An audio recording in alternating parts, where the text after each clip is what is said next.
Hello everyone, welcome to my channel से अभी with Ashok. Friends, आज हम एबीएम के मॉड्यूल डी में चैप्टर नंबर 29 का पार्ट 2 करेंगे। तो इस चैप्टर में हम फ्रेंड्स टर्म लोन के बारे में पढ़ रहे हैं। तो पिछले लेक्चर में फ्रेंड्स हमने देख लिया था कि टर्म लोन क्या होता है।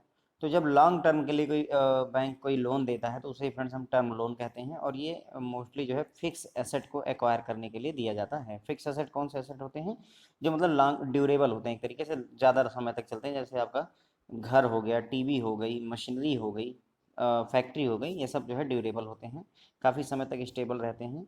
तो उनके लिए जो लोन दिया जाता है उन्हें ही टर्म लोन कहते हैं फ्रेंड्स। तो इस लेक्चर में पर्टिकुलर में हम फ्रेंड्स ये देखेंगे कि जो इंफ्रास्ट्रक्चर प्रोजेक्ट होते हैं उनकी अप्रेजल और फाइनेंसिंग कैसे की जाती है, क्या क्या बातें ध्यान रखनी होती हैं फ्रेंड्स। ओके, तो अब जो ये लेक्चर है फ्रेंड्स, इसमें कुछ बहुत ज़्यादा काम की बातें नहीं है, लेकिन चैप्टर कंप्लीट तभी होगा जब मैं इसको कवर करवा दूंगा। ठीक है, तो शुरुआत करेंगे फ्रेंड्स की appraisal and financing of the infrastructure project. तो सबसे पहली जरूरत ये होगी कि हम ये पहचानें कि इंफ्रास्ट्रक्चर प्रोजेक्ट होता क्या है। तो ministry of finance, government of India ने जो डेफिनेशन दी हुई है, टाइम टू टाइम देते रहते हैं, उसके हिसाब से इंफ्रास्ट्रक्चर प्रोजेक्ट में ये फॉलोइंग सेक्टर्स इंक्लूड होते हैं। तो इंफ्रास्ट्रक्चर प्रोजेक्ट में transport, energy, water and sanitation, communication और सोशल, आपका सोशल एंड कमर्शियल इंफ्रास्ट्रक्चर, ये सभी चीज़ें आपकी आती हैं किसमें? इंफ्रास्ट्रक्चर प्रोजेक्ट में। तो सबसे पहली जरूरत ये होगी कि हम ये जान लें कि इंफ्रास्ट्रक्चर प्रोजेक्ट कहेंगे किसे। तो ट्रांसपोर्ट में जैसे रोड, ब्रिज बनवाना है, ports, inland waterways, airport, railway, ये सभी चीज़ें अगर ट्रांसपोर्ट में इनके लिए आप लोन दे रहे हैं तो समझ लीजिए इंफ्रास्ट्रक्चर प्रोजेक्ट के लिए लोन दे रहे हैं। एनर्जी सेक्टर में आपका हो जाएगा इलेक्ट्रिसिटी जनरेशन, उसका ट्रांसमिशन, डिस्ट्रीब्यूशन, या ऑयल पाइपलाइन, एलएनजी है ना, लिक्विफाइड नेचुरल गैस, ये इन सभी चीज़ों को एनर्जी सेक्टर में अगर हम लोन देते हैं तो उसे इंफ्रास्ट्रक्चर का लोन माना जाएगा। वाटर एंड सैनिटेशन में आपका सॉलिड वेस्ट मैनेजमेंट है ना, सॉलिड वेस्ट मैनेजमेंट हो जाएगा। वाटर सप्लाई की पाइपलाइन बिछाने के लिए, वाटर ट्रीटमेंट के लिए, सीवेज कलेक्शन वगैरह के लिए, इन सभी चीज़ों के लिए यदि आप लोन देते हैं तो उसे फ्रेंड्स हम इंफ्रास्ट्रक्चर लोन मानेंगे। कम्युनिकेशन में आपका पूरा नेटवर्क वाला जो काम हो जाएगा, टेली कम्युनिकेशन टावर्स होते हैं, टेली कम्युनिकेशन होता है, टेलीकॉम सर्विसेज होती है, ये सब टेली कम्युनिकेशन के सेक्टर हैं। और इनमें जो है अगर हम लोन पास करते हैं तो इन्हें हम क्या मानेंगे? इंफ्रास्ट्रक्चर प्रोजेक्ट मानते हैं। सोशल एंड कमर्शियल इंफ्रास्ट्रक्चर में इसमें जो है आपका एजुकेशनल इंस्टीट्यूट अगर आप खोल रहे हैं तो वो भी आपका इंफ्रास्ट्रक्चर प्रोजेक्ट हो जाएगा। हॉस्पिटल अगर आप करते हैं, SEZ स्पेशल इकोनॉमिक जोन जो होता है, वो भी टूरिज्म के लिए, एग्रीकल्चर मार्केट खोलना है, फर्टिलाइजर्स के लिए, इन सभी कामों को यदि आप जो है लोन प्रोवाइड करते हैं फ्रेंड्स तो उसे क्या कहते हैं? इंफ्रास्ट्रक्चर प्रोजेक्ट कहेंगे। ओके फ्रेंड्स, तो हमने क्या समझा यहाँ पर? सबसे पहली जरूरत है कि आपको इंफ्रास्ट्रक्चर प्रोजेक्ट का अप्रेजल और फाइनेंसिंग तो करनी है। पहले ये पहचान लीजिए कि इंफ्रास्ट्रक्चर प्रोजेक्ट कहेंगे किसे। तो मिनिस्ट्री ऑफ फाइनेंस ये गाइडलाइन जारी की हुई गजेटेड नोटिफिकेशन के द्वारा, ministry of finance, government of India क्या है, ठीक है, तो उन्होंने नोटिफिकेशन दिया हुआ है कि भाई फॉलोइंग को हम इंफ्रास्ट्रक्चर प्रोजेक्ट मानेंगे, इंफ्रास्ट्रक्चर सेक्टर मानेंगे, और वो इंफ्रास्ट्रक्चर लैंडिंग उनमें की जा सकती है। कौन कौन से sector? Transport, energy, water sanitation, communication, social and commercial infrastructure. तो इनके बारे में थोड़ा थोड़ा हमने समझ लिया फ्रेंड्स। हो सकता है आपसे पूछ लें, एक आध नंबर में अगर पूछ लें, अदरवाइज नहीं पूछेंगे। अब आरबीआई की गाइडलाइन है कि अगर आप इंफ्रास्ट्रक्चर प्रोजेक्ट को फाइनेंस कर रहे हैं तो क्या क्या बातें ध्यान रखनी है। पहली बात ये होगी कि किस type of finance by bank, bank किस किस टाइप का जो है फाइनेंस प्रोवाइड कर सकता है, पहली ज़रूरत यही है। तो इस पर हम अब डिटेल में बात करेंगे कि किस किस टाइप के फाइनेंस अवेलेबल करवा सकते हैं।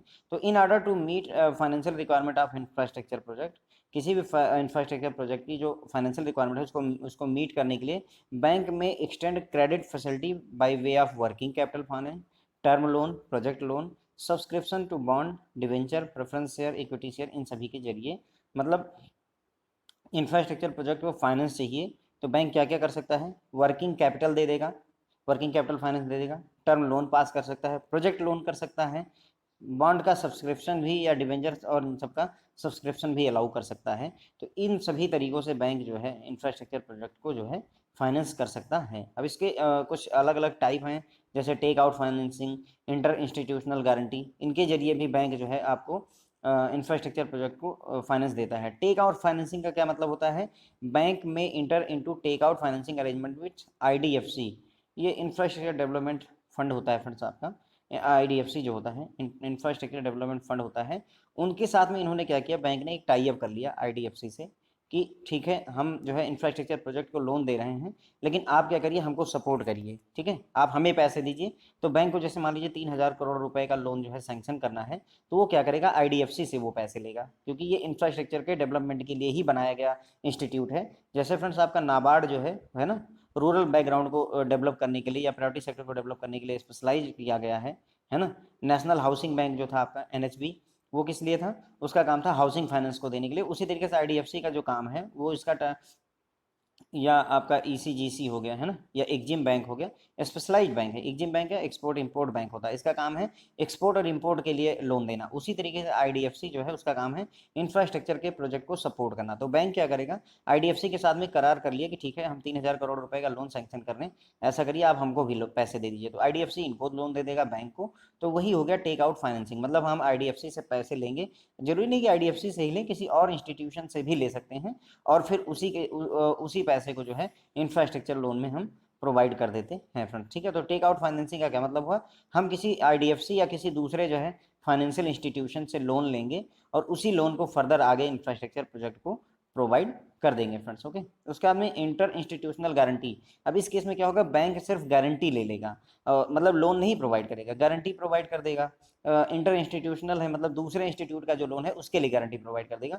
तो banks are permitted to issue guarantee favouring other lending institution in respect of infrastructure project, ठीक है। तो बैंक जो है, बैंक को अलाउ होता है कि वो गारंटी प्रोवाइड कर दें किसी दूसरे लैंडिंग इंस्टीट्यूशन को, है ना। जैसे मान लीजिए कोई और एनबीएफसी है, कोई नॉन बैंकिंग फाइनेंशियल कंपनी है, उस वो इंफ्रास्ट्रक्चर प्रोजेक्ट को लोन देना चाहती है। अब एनबीएफसी को चाहिए गारंटी, तो बैंक अलाउ है कि बैंक गारंटी दे देगा कि ठीक है, एनबीएफसी को गारंटी दे देगा कि आप इंफ्रास्ट्रक्चर प्रोजेक्ट वाला लोन दीजिए, अगर कोई डिफॉल्ट होगा तो बैंक जिम्मेदार होगा एनबीएफसी को पैसे वापस करने के लिए। बशर्ते कि सिर्फ एक कंडीशन है कि provided bank issuing the guarantee take a funded share in the project at least extent of 5% of the project cost, है ना। 5% जो है, मिनिमम 5% जो है प्रोजेक्ट की जो कास्ट है उतना जो है उसको फंडिंग करनी होगी, किसको, बैंक को। मतलब ये इतनी कंडीशन होती है, मतलब मान लीजिए 1,000 करोड़ रुपए का अगर प्रोजेक्ट है तो मतलब मिनिमम 50 करोड़ रुपए का जो है लोन बैंक की गारंटी जो इशू होगी वो मिनिमम 50 करोड़ की होनी चाहिए, यही शर्त होती है। आई होप आपको क्लियर हो गया होगा। इंटर इंस्टीट्यूशनल गारंटी का मतलब हुआ कि बैंक जो है गारंटी प्रोवाइड कर देगा किसको, दूसरे फाइनेंशियल इंस्टीट्यूट को, कि आप इनको इंफ्रास्ट्रक्चर प्रोजेक्ट को लोन दीजिए, अगर कोई डिफॉल्ट होता है तो हम आपको गारंटी देते हैं कि हम आपका पैसा वापस करेंगे। बशर्ते एक ही शर्त होती है कि मतलब मिनिमम जो है एटलीस्ट 5% जो प्रोजेक्ट की कास्ट है उतनी फंडिंग होनी चाहिए फ्रेंड्स, ओके। अगला है फाइनेंसिंग प्रोमोटर्स इक्विटी। जो प्रोमोटर की इक्विटी होती है, प्रोमोटर की इक्विटी या प्रोमोटर का जो शेयर होता है उसकी फाइनेंसिंग भी की जा सकती है। देखिए, banks are advise that promoters a contribution toward equity capital of a company should come from their own resources. मतलब बैंकों को सलाह दी जाती है कि जो प्रोमोटर का कंट्रीब्यूशन होना चाहिए, जो जैसे मान लीजिए 100 करोड़ की कंपनी है, तो बैंकों को ये सलाह दी जाती है कि भाई जो है, जो इसका ओनर है या जो इसका प्रमोटर है वो खुद 100 करोड़ रुपए लेकर के आए, ऐसा बोला जाता है कि मतलब जो है contribution toward equity capital of a company should come from their own resource and bank should not normally grant advances to take up the share of other companies, है ना। तो मतलब कहने का ये हुआ कि जैसे मान लीजिए 100 करोड़ रुपए की एक कोई कंपनी बन रही है, उसमें एक प्रमोटर ए है, उसने 10 करोड़ रुपए इन्वेस्ट करने हैं, एक प्रोमोटर बी है, उसका 50 करोड़ का इन्वेस्टमेंट मान लीजिए। तो बैंक को गाइडलाइन बताई गई है कि अगर आप भाई, अगर आप इसमें 50 करोड़ की हिस्सेदारी चाहते हैं इस कंपनी में, बी अगर चाहता है तो उसको 50 करोड़ रुपए अपने खुद के रिसोर्सेज से पैसे लाने होंगे। मतलब उसको हम लोन दे करके नहीं करेंगे, इसको खुद के रिसोर्सेज ले आए, ताकि भाई आप उसके शेयर के मालिक हो रहे हैं। 100 करोड़ में से 50 करोड़ यानी 50% की अगर आप ओनरशिप ले रहे हैं तो ये आपके खुद के रिसोर्सेज से ओनरशिप होनी चाहिए, ऐसा बैंक को कहा जाता है।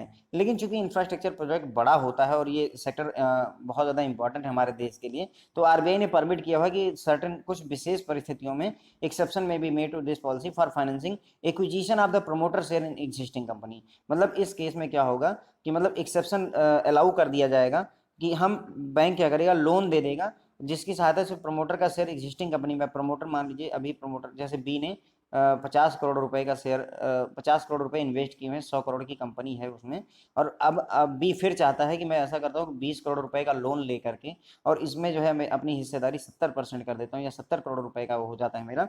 तो उस चीज़ को, प्रमोटर शेयर को एग्जिस्टिंग कंपनी में अगर लेना चाहे तो उसको अलाउ कर सकता है, लेकिन ये सर्टन सर्कमस्टेंसेस में ही अलाउ है, नॉर्मली अलाउ नहीं होता है, ठीक है। और ये काम किस चीज़ के लिए, ये अलाउ किसके लिए होगा, ऐसी कंपनी में होगा which is engage in implementing and operating infrastructure project in India. अगर इंफ्रास्ट्रक्चर के प्रोजेक्ट में लगी हुई कंपनी तभी अलाउ होगा। तो फाइनेंसिंग प्रोमोटर्स इक्विटी, मतलब कहने का जो प्रमोटर की इक्विटी है, प्रमोटर का जो पार्ट है, प्रमोटर का जो शेयर है, उसके लिए लोन देना नॉर्मली बैंकों को अलाउ नहीं है। आप लोन नहीं दे सकते हैं। यदि 200 करोड़ रुपए की कंपनी इस्टेब्लिश हो रही है और आप 20 करोड़ रुपए लगाते हो इसमें अपनी शेयर खरीदने के लिए या इसकी हिस्सेदारी खरीदने के लिए, तो ये 20 करोड़ आपके खुद के होने चाहिए। शेयर खरीदने के लिए बैंक आपको लोन नहीं देगा एक हिसाब से कह लीजिए। लेकिन इस एक्सट्रीम सर्कमस्टेंसेस में बैंक क्या करेगा कि ठीक है चलो आपको अलाउ करते हैं, 20 करोड़ का आपका पहले से ही इसमें पैसा लगा हुआ है, आप 40 करोड़ और हमसे ले लीजिए और आप अपना 200 करोड़ में 60 करोड़ रुपए आपका इक्विटी हो जाए, प्रमोटर्स की इक्विटी या प्रमोटर का शेयर हो जाए। तो ये स्पेशलाइज्ड कंडीशन में ही अलाउ होता है और सिर्फ इंफ्रास्ट्रक्चर प्रोजेक्ट में इन्वॉल्व जो होता है कंपनियां हैं उन्हीं के लिए ये अलाउ होता है फ्रेंड्स। ओके, तो हमने ये समझ लिया फ्रेंड्स क्या फाइनेंसिंग कितने टाइप की दे सकता है बैंक, उसके बारे में हमने समझा कि बैंक जो है वर्किंग कैपिटल दे सकता है, टर्म लोन दे सकता है, प्रोजेक्ट लोन दे सकता है, बॉन्ड वगैरह का सब्सक्रिप्शन भी अलाउ कर सकता है। उसमें हमने पहला टाइप देखा take out financing. Take out financing के बारे में भी डिटेल में एक बार फिर पढ़ेंगे। पहली बात ये टेक आउट फाइनेंसिंग में क्या होता है, बैंक जो है इंफ्रास्ट्रक्चर डेवलपमेंट फंड वगैरह से या किसी दूसरे इंस्टीट्यूशन से करार कर लेता है कि ठीक है आप हमें लोन देंगे और यही लोन हम फर्दर आगे जो है कंपनी को दे देंगे, इंफ्रास्ट्रक्चर प्रोजेक्ट के लिए दे देंगे। फिर आया इंटर इंस्टीट्यूशनल गारंटी। अगर कोई दूसरा फाइनेंशियल इंस्टीट्यूशन जो है लोन दे रहा है इंफ्रास्ट्रक्चर प्रोजेक्ट को, तो बैंक क्या करेगा, इस इंफ्रास्ट्रक्चर प्रोजेक्ट के बिहाफ पे बैंक अपनी गारंटी इशू कर देगा इस फाइनेंशियल इंस्टीट्यूशन को, तो उसे इंटर इंस्टीट्यूशनल गारंटी कहते हैं। इसके लिए मिनिमम उसे 5% जो है जो जो प्रोजेक्ट की कास्ट है उसका मिनिमम 5% की फाइनेंसिंग करनी होती है। अगला है प्रोमोटर्स फाइनेंसिंग, प्रमोटर्स इक्विटी। तो इसमें क्या है, बैंक नॉर्मली जो है इक्विटी खरीदने के लिए प्रमोटर्स को लोन नहीं देता है ना। उनको कहा जाता है कि जो प्रमोटर है उनका कंट्रीब्यूशन इक्विटी कैपिटल के लिए उनके खुद के रिसोर्सेज से होना चाहिए और बैंक इसके लिए लोन नहीं देता है। लेकिन चूंकि इंफ्रास्ट्रक्चर प्रोजेक्ट जो सेक्टर है वो इम्पोर्टेंट है, इसलिए आरबीआई ने इसमें जो है कुछ चेंजेस किए हुए हैं और कुछ सर्टन सर्कमस्टेंसेस में एक्सेप्शन अलाउ होता है कि हाँ ठीक है आप जो है इनको लोन दे सकते हैं ताकि वो प्रमोटर अपने शेयर खरीद सकते हैं एग्जिस्टिंग कंपनी में, ठीक है, ताकि उनका शेयर बढ़ जाए उसमें। अब दूसरा पॉइंट आता है फ्रेंड्स अप्रेजल का। ठीक है, तो हमने मतलब हम यहाँ पर क्या पढ़ रहे हैं, जो आपके प्रोजेक्ट फाइनेंस होता है इंफ्रास्ट्रक्चर का जो प्रोजेक्ट है उसकी फाइनेंसिंग और उसके अप्रेजल के बारे में पढ़ रहे हैं। तो अप्रेजल में अब क्या क्या हमने आपको बताया था, अप्रेजल क्या होता है फ्रेंड्स कि उन सभी बातों के आंसर पाना कि मतलब ये प्रोजेक्ट अच्छा है नहीं अच्छा है, पैसे लौटा पाएगा नहीं लौटा पाएगा, है ना, क्या रिस्क इन्वॉल्व है, कितना रेट ऑफ इंटरेस्ट लगाऊंगा, कब रिटर्न करेगा, कितने रुपए रिटर्न करेगा, ये सारी बातों को ही जानना ही अप्रेजल कहलाता है।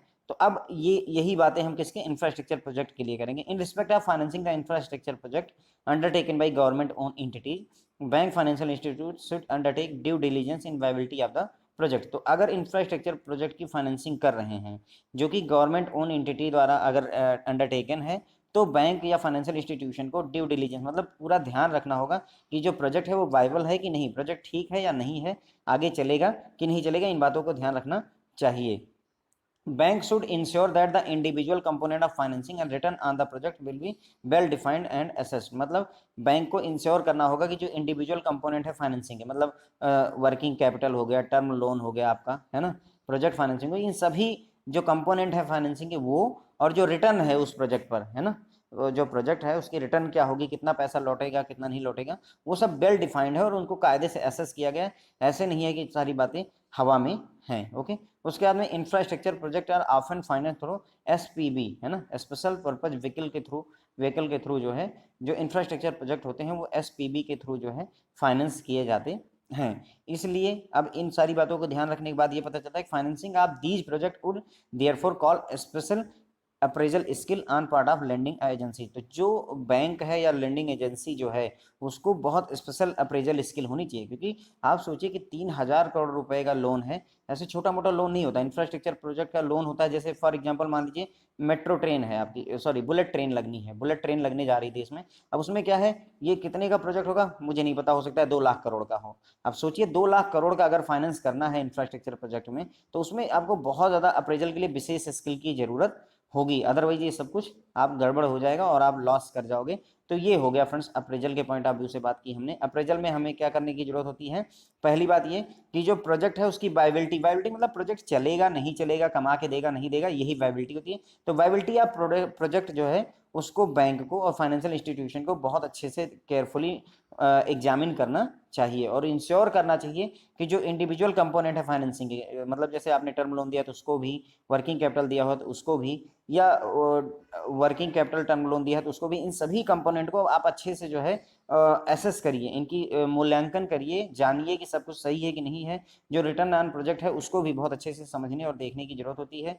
फिर यहाँ पर एक बात और कि इंफ्रास्ट्रक्चर जो प्रोजेक्ट होते हैं फ्रेंड्स वो कैसे फाइनेंस किए जाते हैं, एसपीबी, स्पेशल पर्पज व्हीकल के थ्रू किए जाते हैं। अब इसलिए अगर फाइनेंसिंग इतनी ज़्यादा अच्छे लेवल पर करनी है तो इसलिए स्पेशल स्किल की जरूरत होती है, चाहे वो बैंक हो चाहे फाइनेंशियल इंस्टीट्यूशन कोई भी हो, स्किल अच्छी होनी चाहिए तभी अप्रेजल आप अच्छे से कर पाओगे, अदरवाइज गड़बड़ हो जाएगी फ्रेंड्स। ओके, उसके बाद में तीसरा पॉइंट इसी में है, आपके प्रोडेंशियल रिक्वायरमेंट होती हैं। प्रोडेंशियल रिक्वायरमेंट मतलब होता है फ्रेंड्स की एक लिमिट होती है, प्रोडेंशियल क्रेडिट एक्सपोजर लिमिट होती है। क्रेडिट एक्सपोजर लिमिट में हमने क्या देखा था फ्रेंड्स कि अगर ग्रुप बारोअर है तो 40% ऑफ किसका, बैंक का जितना भी कैपिटल है उसका 40%, ग्रुप बारोअर के लिए बैंक का जितना भी कैपिटल है उसका 40%, और विशेष केस में 50% तक अलाउ है, और अगर इंडिविजुअल है तो 15%, है ना। इंडिविजुअल अगर है, इंफ्रास्ट्रक्चर का प्रोजेक्ट है लेकिन इंडिविजुअल बारोअर है तो 15%, और विशेष केस में 20% तक अलाउ होता है। तो फ्रेंड्स जो है ग्रुप बारोअर में 40%, नॉर्मल बारोअर में 15%, विशेष परिस्थितियों में यहाँ पे 50% ग्रुप बारोअर में, और यहाँ पे 20% अलाउ होता है। अब सवाल ये है कि हम बैंक को क्यों ऐसा कहता है कि हम जो है बैंक के कैपिटल फंड का केवल 40% ही एक ग्रुप बारोअर को देंगे।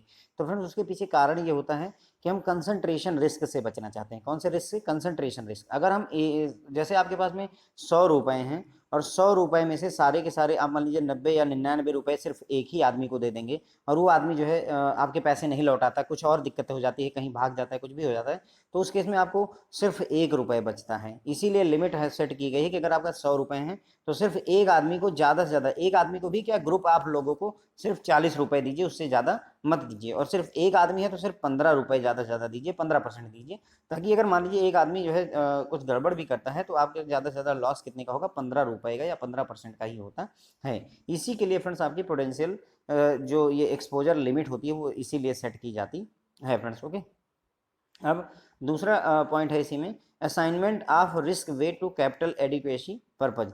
तो कैपिटल एडिक्वेसी पर्पज के लिए बैंक जो है रिस्क वेट भी असाइन करता है। Bank are required to be guided by prudential guideline on capital adequacy and market discipline implementation of the new capital adequacy framework. तो बैंकों को इस बात का ध्यान रखना होगा कि जो कैपिटल एडिक्वेसी और मार्केट डिसिप्लिन की जो नई जो है फ्रेमवर्क है, कैपिटल एडिक्वेसी फ्रेमवर्क, उसके हिसाब से ही बैंकों को पोटेंशियल लिमिट सेट करने की ज़रूरत होती है। फिर एसेट लाइबिलिटी मैनेजमेंट आ गया आपका। एसेट लाइबिलिटी मैनेजमेंट में क्या होता है, तो देखिए चूंकि लॉन्ग टर्म की फाइनेंसिंग होती है, इंफ्रास्ट्रक्चर प्रोजेक्ट जो है वो दिए जाते हैं 10 साल 20 साल 50 साल ऐसे के लिए इसकी फाइनेंसिंग होती है। तो दिक्कत क्या होगी कि भाई बैंक ने जो एसेट है वो मान लीजिए जो लोन दे दिया है 20 साल के लिए दे दिया है, लेकिन अब बैंक जो लोन देता है वो अपनी लाइबिलिटी यानी अपनी एफडी वगैरह या जो कस्टमर की सेविंग होती है उससे ही तो देता है। अब मान लीजिए एफडी 5 साल में पूरी होने वाली है और ये प्रोजेक्ट 20 साल में कंप्लीट होगा, तो जब कस्टमर आता है 5 साल बाद पैसे लेने के लिए तो एसेट और लाइबिलिटी मिसमैच की सिचुएशन खड़ी हो जाती है, उसको भी हैंडल करना पड़ता है बैंक को। ठीक है, तो long term financing of infrastructure project में lead to asset liability mismatch. मैंने आपको बताया ना, एसेट लाइबिलिटी मिसमैच हो जाता है, particularly when such financing is not conform with the maturity profile of the bank's liability। वही बैंक की लाइबिलिटी जो है उसकी प्रोफाइल के साथ मैच नहीं, मतलब एफडी 2 साल बाद तोड़नी है और इंफ्रास्ट्रक्चर प्रोजेक्ट 10 साल बाद कंप्लीट होना है, तो लोन तो 10 साल बाद लौटेगा पूरा का पूरा, और एफडी के पैसे 2 साल बाद ही लौटाने हैं। तो इसीलिए ये लाइबिलिटी जो है प्रोफाइल, मेच्योरिटी प्रोफाइल मैच नहीं हो रही है और बैंक एसेट लाइबिलिटी मिसमैच को फेस करता है। तो bank would therefore need to exercise due vigilance on asset liability position to ensure that they do not run into liquidity mismatch on account of lending to such project। तो bank को ये चीज़ make sure करनी होगी कि भाई आप बड़े level के ये जो प्रोजेक्ट है इंफ्रास्ट्रक्चर प्रोजेक्ट, उनको लोन तो दीजिए लेकिन सावधानी बरतिए कि ऐसा ना हो एसेट लाइबिलिटी आपका लिक्विडिटी क्रंच मच जाए, है ना। मतलब पता चला कि जब एफडी वाला कस्टमर आपके पास आता है और पैसे वापस मांगता है तो अगर पैसे नहीं, ऐसी सिचुएशन आने पर इस चीज़ को भी बैंक को इंश्योर करने की ज़रूरत होती है। एडमिनिस्ट्रेटिव अरेंजमेंट पर भी ध्यान रखना होता है friends.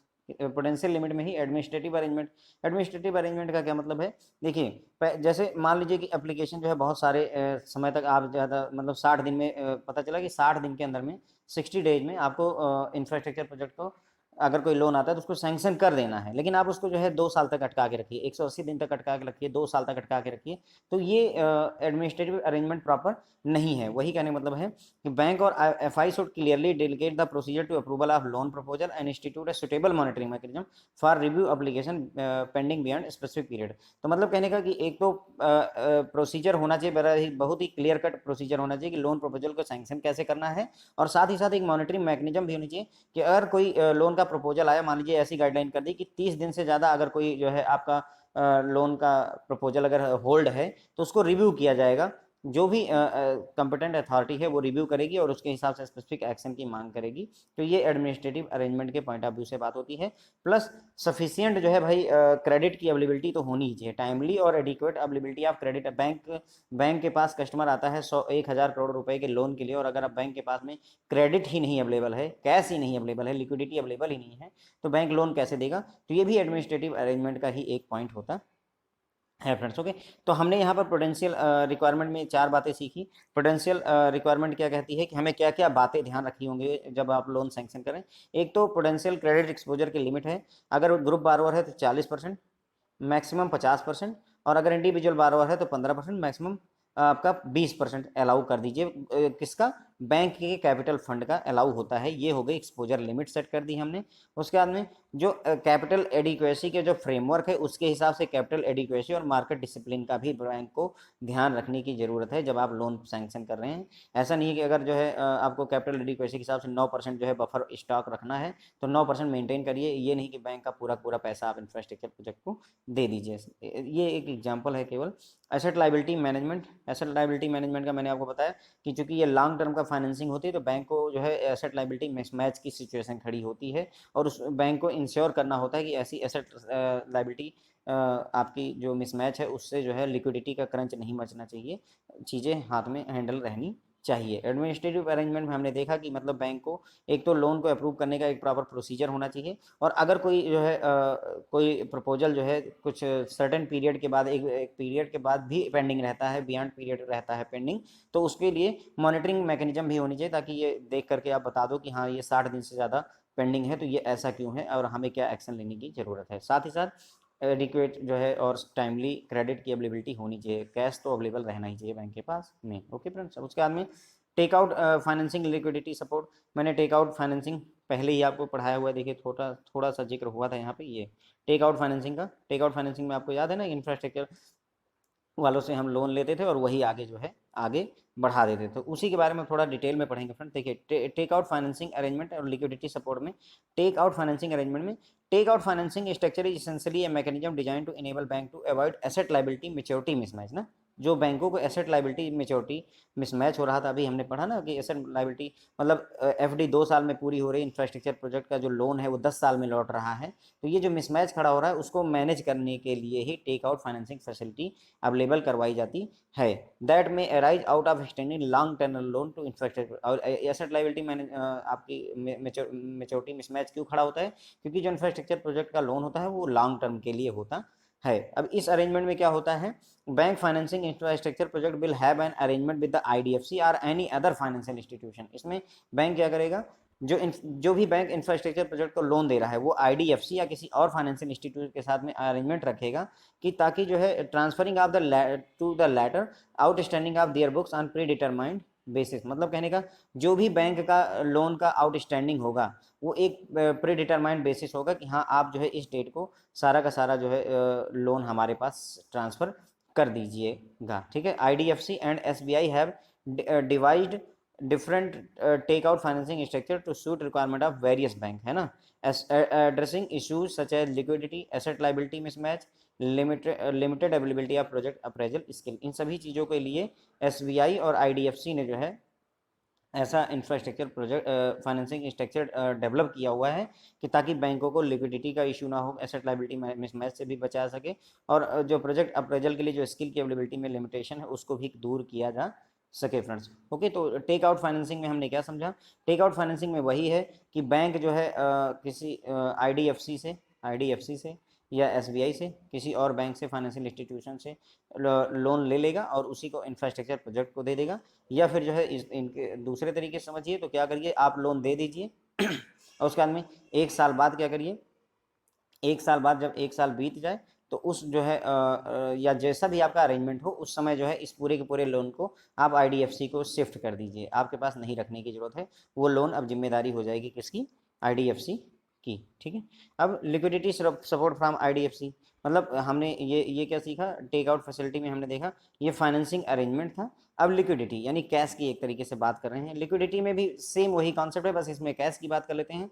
As an alternative to take out financing structure, IDFC and SBI have devised a product providing liquidity support to bank, है ना, लिक्विडिटी सपोर्ट प्रोवाइड करते हैं as an alternative to take out financing structure. Take out financing structure का ही एक alternative है जिसमें ये IDFC या SBI जो है आपको लिक्विडिटी बैंकों को सपोर्ट करते हैं। इस स्कीम में क्या होता है? Under this scheme IDFC would commit at the point of sanction to refinance the entire outstanding loan, principal plus unrecovered interest or part of loan to the bank after the agreed period से 5 year. ठीक है। तो इसमें scheme में क्या होता है? IDFC commitment करता है कि कब? जब इंफ्रास्ट्रक्चर लोन बैंक सैंक्शन करेगा उसी समय कमिटमेंट करता है कि आईडीएफसी क्या करेगा? रीफाइनेंस कर देगा इंटायर आउटस्टैंडिंग लोन, पूरा का पूरा आउटस्टैंडिंग लोन। जैसे 5 साल, जैसे आईडीएफसी के साथ ये करार हो गया कि सर हम 1,000 करोड़ रुपए का लोन दे रहे हैं इंफ्रास्ट्रक्चर वाले को, और आज से 5 साल बाद मान लीजिए आउटस्टैंडिंग प्रिंसिपल और इंटरेस्ट मिला करके 800 करोड़ रुपए बचेगा, तो बैंक आईडीएफसी क्या करेगा? 5 साल बाद बैंक को 800 करोड़ रुपए दे देगा, रीफाइनेंस कर देगा फ्रेंड्स। ओके, रीफाइनेंस कर देगा। देखिए, रीफाइनेंस कर देगा इंटायर लोन, पूरा का पूरा लोन भी कर सकता है और पार्ट ऑफ लोन भी कर सकता है, जैसा भी एग्री हो बैंक और ये। ठीक है। तो ये हो गया लिक्विडिटी सपोर्ट फ्रॉम आईडीएफसी की बात हो गई। और हमने ये भी देख लिया टेक आउट फाइनेंसिंग अरेंजमेंट में टेक आउट कैसे फैसिलिटी यूज होती है। ठीक है फ्रेंड्स, तो हमने टेक आउट फाइनेंसिंग में पहले ये देखा कि मतलब जो है पहले मेथड में हमने क्या किया था? पहले मेथड में बैंक ने लोन फाइनेंस कर दिया इंफ्रास्ट्रक्चर प्रोजेक्ट को। ठीक है। और उसके बाद में क्या किया? अपना जो जितना भी लोन था उसको जो है बुक से अपनी हटा करके सीधे सीधे आईडीएफसी की बुक में दे दिया। उससे फ़ायदा क्या हुआ? भाई मेरा 800 करोड़ रुपए का लोन बचा हुआ है, वो अब सारा का सारा लोन आईडीएफसी का हो गया, तो मेरे ऊपर से बर्डन हट गया कि ये एनपीए होगा या दिक्कत होगी। तो ये पहला अरेंजमेंट हो गया फाइनेंसिंग का। और दूसरे में लिक्विडिटी अरेंजमेंट में क्या किया इन्होंने?